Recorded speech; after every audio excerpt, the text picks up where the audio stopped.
আসসালামু আলাইকুম dear students, আজকে আমরা এসএসসি হায়ার ম্যাথ চ্যাপ্টার 2 এর 40 পৃষ্ঠার এই যে কাজের অঙ্কগুলো দেওয়া আছে এখানের ক নং অঙ্কগুলো আমরা করব। অর্থাৎ আজকের টপিক হচ্ছে বহুপদী নির্ণয় করা। যদি আপনারা কাজের এই অঙ্কগুলো আস্তে আস্তে সবগুলো করেন তাহলে এই অধ্যায়ের যে বেসিকটা ডেভেলপ হবে আপনাদের মধ্যে। সো সেই লক্ষ্যে আমার এই ভিডিওগুলো তৈরি করা। তো আজকে আমরা ক নং যে প্রশ্নগুলো আছে এখান থেকে কিছু অঙ্ক করব। সো দেখেন নিচের কোনটি বহুপদী তা নির্ণয় করতে হবে। সো আমাদেরকে আগে বুঝতে হবে যে বহুপদীর সংজ্ঞাটা কি বা বহুপদীর শর্তটা কি। তো খুবই শর্টকাটে আমি বলছি এখানে যে পাওয়ার ঋণাত্মক এবং ভগ্নাংশ হবে না। যদি পাওয়ার ঋণাত্মক এবং ভগ্নাংশ হয় তাহলে সেটা বহুপদী হবে না। আর যদি পাওয়ার ধনাত্মক হয় অর্থাৎ অঋণাত্মক সংখ্যা 0 এবং 1 2 3 বা ডট ডট ডট, সো এক্ষেত্রে হবে বহুপদী। তো আমরা চলো অঙ্কে চলে যাই, অঙ্ক করলে সহজে বোঝা যাবে। সো প্রিয় শিক্ষার্থী, এখানে দেখেন আমাদেরকে বহুপদী হতে হলে cx⁻p এই আকারের রাশি হতে হবে। cx⁻p, এখানে c হচ্ছে সহগ, x⁻p এর সহগ। c হচ্ছে কি সহগ, আর xটা হলো চলক, আর p হচ্ছে আমাদের এই চলকের পাওয়ার। সো দেখেন এই যে পাওয়ারটা আছে p, এই পাওয়ারটা অবশ্যই হবে অঋণাত্মক সংখ্যা। যারা সেট অঙ্ক করেছো তারা বুঝতে পারছো যে অঋণাত্মক মানে হইল 0 সহ সকল ধনাত্মক সংখ্যা 1 2 3 ডট ডট ডট। সো এই পিটা অবশ্যই অঋণাত্মক সংখ্যা হতে হবে, আর সি ধনাত্মক বা ঋণাত্মক যে কোনোটাই হলে হবে। ওকে, তো এখানে দেখেন এই cx⁻p আকারের এই রাশির সাথে এটা তুলনা করো, তাহলে দেখো এই যে x হচ্ছে চলক, এখানে x হচ্ছে চলক এবং x এর সামনে যেটা আছে সেটা হচ্ছে সহগ। তাহলে এখানে সহগ c = 2 এবং চলক হচ্ছে x, চলক হচ্ছে x এবং চলকের পাওয়ারটা অর্থাৎ ঘাত p হচ্ছে 3। সো এই ঘাতটা হইল একটা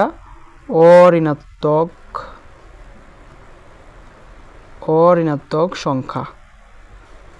যেহেতু আমাদের শর্ত মেনে চলেছে cx⁻p আকারের রাশি, সো এটা একটা বহুপদী। তো বলবেন যে এখানে যে অর্থাৎ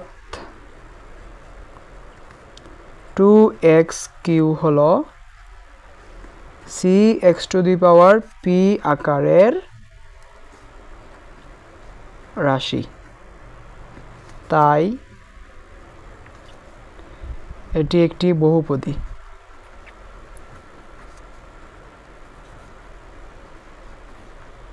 আমি কিন্তু সবগুলো অঙ্কতে এভাবে বর্ণনা দিব না, জাস্ট বলে দিব, একটাতে দেখাইলাম প্রসেস কীভাবে লিখতে হয়। সো 2x³ হইল একটা বহুপদী রাশি। এবং প্রশ্ন দেখেন 7 - 3a², এটা কি বহুপদী? আমরা চেক করে দেখো, এইটাকে একটু সাজিয়ে লিখতে পারি সুন্দরের জন্য। 3a², এটা হচ্ছে +7 না, +7, তার সামনে কিছু নাই মানে প্লাস আছে, +7, এটা জাস্ট আমরা একটু রিঅ্যারেঞ্জ করলাম। ওকে, তাহলে দেখেন এই যে এটা হচ্ছে চলক, এখানে a হইল চলক, তাই না?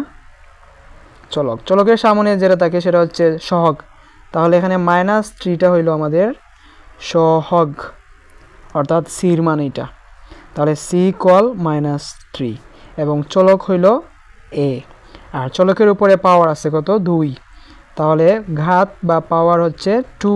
এটা একটা অঋণাত্মক সংখ্যা অর্থাৎ নেগেটিভ সংখ্যা নয় এবং ভগ্নাংশও নয়। সো আমাদের পির যে শর্ত ছিল অঋণাত্মক সংখ্যা হতে হবে সেটা সে ফিল আপ করেছে, তাই অবশ্যই 7 - 3a² এটি একটি বহুপদী। তাহলে এই 7টা রইল না, +7, এটা আবার কি? এই +7টা হবে ধ্রুবক পদ। এই +7 হচ্ছে ধ্রুবক পদ। এটা এখানে দুইটা পদ আছে মোটামুটি, 3a² + 7, এই একটা পদ আর এই হচ্ছে একটা পদ। সো +7টা এখানে প্লাস দিতে হবে না, জাস্ট 7টা হচ্ছে ধ্রুবক পদ, এটা হচ্ছে ধ্রুবক পদ। সো অবশ্যই -3a² + 7 একটি cx⁻p আকারের রাশি, তাই এটি একটি বহুপদী। গতে আসেন, গ নম্বর প্রশ্নটা দেখেন, এখানে কি বলছে এক্স কিউব। তো এখানে দুইটা পদ, এই হচ্ছে এক্স কিউব একটা পদ, আর এখানে আছে আরেকটা পদ এক্স ইনভার্স 2। সো প্রথম পদে দেখো তার সামনে কিছু নাই, মানে 1 আছে, তাই না? তাহলে এখানে প্রথম পদের ক্ষেত্রে প্রথম পদে সি হচ্ছে 1, আর চলক তো বুঝতেই পারছো এক্স, এবং পি হইল 3। সো পিটা অঋণাত্মক সংখ্যা, সে শর্ত মানছে, তাই এক্স কিউ হচ্ছে একটা বহুপদী রাশি। কিন্তু সমস্যা হইল এই যে সম্পূর্ণ রাশির দ্বিতীয় অংশ, দ্বিতীয় পদ কি আছে এক্স ইনভার্স 2। সো দ্বিতীয় পদে কি হয় দেখো, দ্বিতীয় পদে চলক হচ্ছে এক্স এবং তার সামনে কোনো সহগ নাই, কিন্তু 1 আছে মনে মনে, তাহলে কিছু নাই মানে 1 আছে, তাহলে সি হচ্ছে 1, ভালো কথা। আর পাওয়ারটা কিন্তু এখানে মাইনাস চলে আসলো, তাহলে মাইনাস পাওয়ার নেওয়া যাবে না। সো এটা C X to the power P আকারের রাশি নয়, লিখবেন যে এটা C X to the power P আকারের রাশি নয়, এইটা C X to the power P আকারের রাশি। তাহলে টোটালটা কি বহুপদী কি না? এর একটা অংশ বহুপদী, একটা অংশ বহুপদী না, তার মানে টোটালটাও বহুপদী না। তাহলে এই সম্পূর্ণ রাশি বহুপদী নয়। একটা বিষয় মাথায় রাখবা যে একটা বহুপদীর প্রতিটা পদ আলাদা আলাদাভাবে এক একটি বহুপদী, অর্থাৎ কোনো একটি রাশির একটা পদ বহুপদী না হলে তার সম্পূর্ণ রাশিটাও বহুপদী হবে না। এখন বলতে পারো যে এখানে তো এভাবে বলছি না, এখানে তো দুইটা পদ ছিল, এ একটা পদ, এ একটা পদ, তাহলে এটা কি বহুপদী হইল নাকি হইল না? এতটুকু তো ঠিক আছে, -3 হচ্ছে সি, আর পাওয়ারটা পজিটিভ আছে, সো বহুপদী। এই অংশটা বহুপদী কি না দেখো, এই যে 7 দ্বিতীয় পদ যেটা, এটাকে আমরা এভাবে লিখতে পারি 7x টু দি পাওয়ার 0, পারি কি না? সবাই জানো সূচকের একটা সূত্র, a two the power 0 equal 1, তাই না? তাহলে x two the power 0 equal 1, 7 একে 7, সো 7কে আমরা এভাবে লিখতেই পারি। তাহলে এটা হচ্ছে সি, এটা চলক, আর এই হচ্ছে পাওয়ার কত 0, তাহলে আমরা বলছি পাওয়ারটা 0 হতে পারবে। সো 7 একটা বহুপদী, যেহেতু এখানে দুইটা পদই বহুপদী, সো অবশ্যই 7 - 3 একটি বহুপদী রাশি।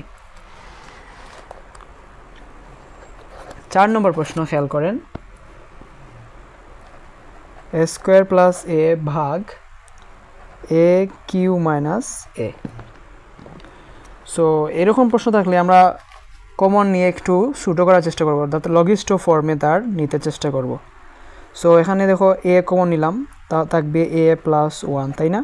এ স্কোয়ার এ কে এ, আর নিচে আমরা কমন নিতে পারি এ, তাহলে এখানে থাকবে a স্কোয়ার মাইনাস 1। সো এই এ কাটা, উপরে a প্লাস 1, আর নিচে দেখো a স্কোয়ার, আর এই 1কে লিখতে পারি 1 স্কোয়ার, 1 স্কোয়ার মানে তো 1, তাহলে এখানে একটা সূত্র তৈরি হয়ে গেল a স্কোয়ার মাইনাস বি স্কোয়ারের। সো উপরে যেভাবে আছে, নিচে a square minus B square মানে কি a plus 1 into a minus 1। So এটা কাটা, থাকলো 1/a মাইনাস 1। কোনো কিছু যদি 1/a আকার থাকে তাহলে লিখতে পারি আমরা a মাইনাস 1 হোল ইনভার্স 1। ধরো আমার কাছে আছে 1/5, তাহলে এটাকে লিখতে পারি আমরা 5 ইনভার্স 1। সো এখানে এভাবে লিখছি। তো দেখো তো এখানে a মাইনাস 1 এই যে রাশিটা, তার পাওয়ার কি, এই যে পাওয়ারটা, এটা কি অঋণাত্মক সংখ্যা নাকি ঋণাত্মক সংখ্যা? অবশ্যই ঋণাত্মক সংখ্যা, তাই সে C X to the power P আকারের রাশি নয়। সো এইটা বহুপদী না। সো 5 নম্বর অঙ্কটা দেখেন, 5x square minus 2xy plus 3y square. এখানে 3টা পদ না, আপনারা কী করবেন, এই 3টা পদে আলাদা আলাদাভাবে C X to the power P কি না, এই আকারের রাশি কি না চেক করবেন। তিনটাই রাশি যদি C X to the power P আকারের রাশি হয়, তাহলে এই সম্পূর্ণটা হচ্ছে বহুপদী। সো এটা আমি আর করে দিব না, এটা নিজেরা ট্রাই করবেন। তারপর দেখেন 6 নম্বরটা, 6a plus 3b, 6a plus 3b, এটা দেখেই বোঝা যাচ্ছে এটা বহুপদী, এটা অবশ্যই ট্রাই করবেন, এটা সহজ আছে। পরেরটা যাই আমরা। সো এই অঙ্কের ক্ষেত্রে দেখেন এইটা অবশ্যই বহুপদী, কারণ তার পাওয়ার পজিটিভ, ঠিক আছে। এই অংশে কি হয়েছে, নিচে আছে, নিচে থাকলে আমরা কি বলছিলাম 1/c মানে হচ্ছে সি ইনভার্স 1, তাহলে এখানে এই যে সি চলকটা, তার পাওয়ারটা হচ্ছে c মাইনাস 1, পাওয়ার হচ্ছে নেগেটিভ। সো এটা C X to the power P আকারের রাশি নয়, তাহলে এই সম্পূর্ণটাও বহুপদী না। চ স তারপর আছে বর্গীয় জ, এটা খুবই ইন্টারেস্টিং একটা অঙ্ক। 3√n মাইনাস কত 4। সো এটা বহুপদী কি না। তো দেখো সূচকের একটা আমরা সূত্র জানি যে √a মানে হইল a⁻², তাই না? এই রুটের বদলে আমরা লিখতে পারি পাওয়ার হাফ।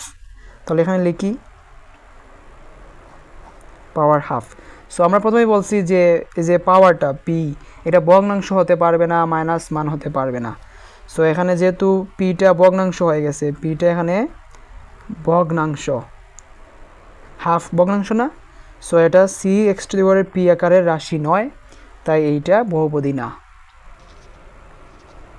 সো আশা করি এভাবে যদি আপনারা চেষ্টা করেন তাহলে পরবর্তী অঙ্কগুলোও পারবেন। সো আগামী ভিডিওতে আমরা কাজের খ নং অঙ্কগুলো অর্থাৎ বহুপদীর চলকের সংখ্যা ও মাত্রা নির্ণয়, এটা নিয়ে আমরা হাজির হব। সে পর্যন্ত ভালো থাকো, আল্লাহ হাফেজ।